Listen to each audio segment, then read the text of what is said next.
اعوذ باللہ من الشیطان الرجیم بسم اللہ الرحمن الرحیم۔ سورہ قصص آیات نمبر 71 تا 78 میں قیامت کے روز رسولوں کی تکذیب کرنے والوں کا انجام۔ اللہ ہر چیز پر قادر ہے اور بالآخر سب لوگ اسی کے سامنے پیش کیے جائیں گے۔ روز قیامت ہر ایک پر یہ بات واضح ہو جائے گی کہ صرف اللہ ہی معبود ہے۔ موسیٰ علیہ السلام کی قوم کے ایک فرد قارون کا واقعہ۔ اعوذ باللہ من الشیطان الرجیم۔ قل ارأيتم ان جعل الله عليكم الليل سرمدا الى يوم القيامة من اله غير الله يأتيكم بضياء افلا تسمعون۔ اے پیغمبر صلی اللہ علیہ وآلہ وسلم، آپ ان لوگوں سے پوچھئے کہ اگر اللہ تم پر روز قیامت تک کے لیے رات طاری کر دے تو اللہ کے سوا وہ کون سا معبود ہے جو تمہارے لیے روشنی لے آئے؟ کیا تم سنتے نہیں ہو؟ قل ارأيتم ان جعل الله عليكم النهار سرمدا الى يوم القيامة من اله غير الله يأتيكم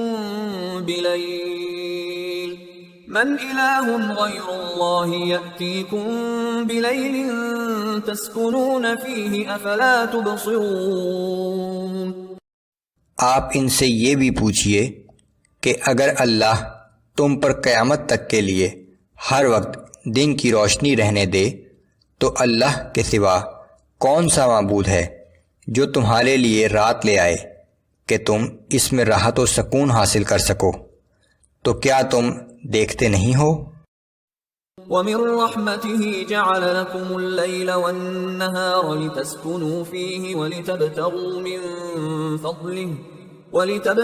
مِن فَضْلِهِ وَلَعَلَّكُمْ تَشْكُرُونَ۔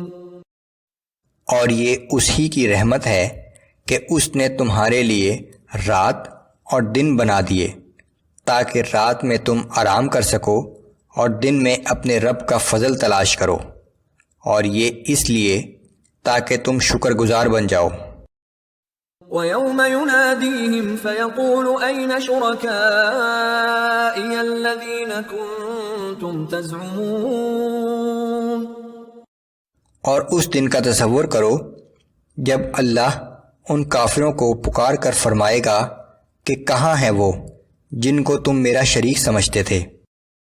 وَنَزَعْنَا مِن كُلِّ أُمَّةٍ شَهِيدًا فَقُلْنَا هَاتُوا بُرْهَانَكُمْ فَعَلِمُوا أَنَّ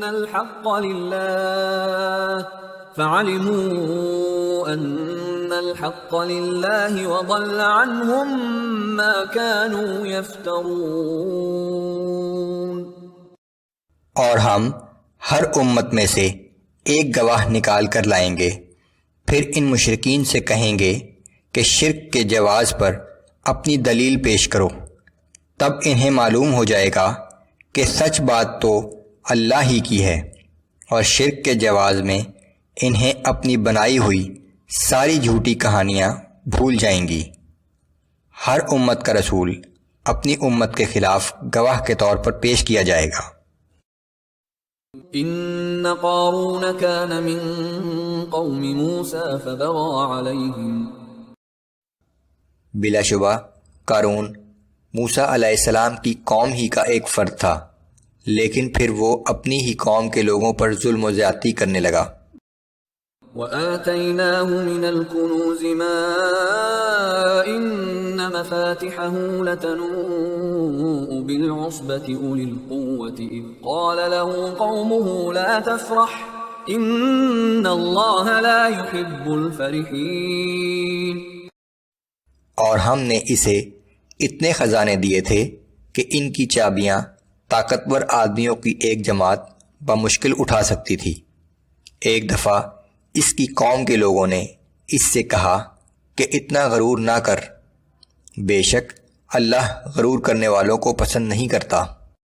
وَابْتَغِ فِي مَا آتَاكَ اللَّهُ الدَّارَ الْآخِرَةَ ولا تنس نصيبك من الدنيا وأحسن كما أحسن الله إليك ولا تبغ الفساد في الأرض إن الله لا يحب المفسدين۔ اور اللہ نے جو مال تجھے عطا کیا ہے اس سے آخرت کا گھر بنانے کی کوشش کر، اور دنیا سے بھی اپنا حصہ فراموش نہ کر، اور لوگوں پر اسی طرح احسان کر جس طرح اللہ نے تیرے ساتھ احسان کیا ہے، اور روئے زمین پر فساد نہ پھیلا، یقیناً اللہ فساد کرنے والوں کو پسند نہیں کرتا۔ قال انما اوتیته على علم عندي، قارون نے جواب دیا کہ مجھے یہ مال و دولت تو میرے علم و ہنر کی وجہ سے ملا ہے۔ اولم يعلم ان الله قد اهلك من قبله من القرون من هو اشد منه قوة واكثر جمعا، کیا اسے اس بات کا علم نہ تھا کہ اللہ اس سے پہلے کی امتوں میں کتنے ہی ایسے لوگوں کو ہلاک کر چکا ہے جو قوت میں بھی اس سے زیادہ تھے اور انہوں نے مال و دولت بھی اس سے زیادہ جمع کیا تھا۔ ولا يسأل عن ذنوبهم المجرمون، گناہ گاروں سے ان کے گناہوں کے بارے میں پوچھا نہیں جاتا، ہر مجرم کے ہاتھ پیر اور تمام اعضاء خود اس کے خلاف گواہی دیں گے۔